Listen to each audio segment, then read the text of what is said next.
guys, harvest tayo ng pipino. Harvest na natin yung pipino natin kasi malalaki na. Ayan na oh. Diba guwang na siya.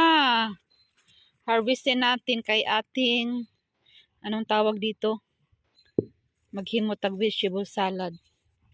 Dami niyang bunga in fairness. Ito pa oh. Ayan oh, laki. Tapos meron pa dyan. Meron pa sa likod. Tapos ito pa guys. Meron na tayong ano pang snacks.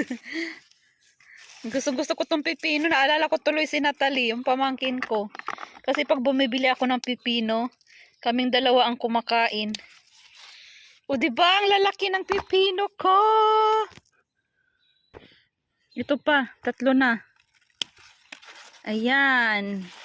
Diba? Ayan, 3 na siya. Ito pa.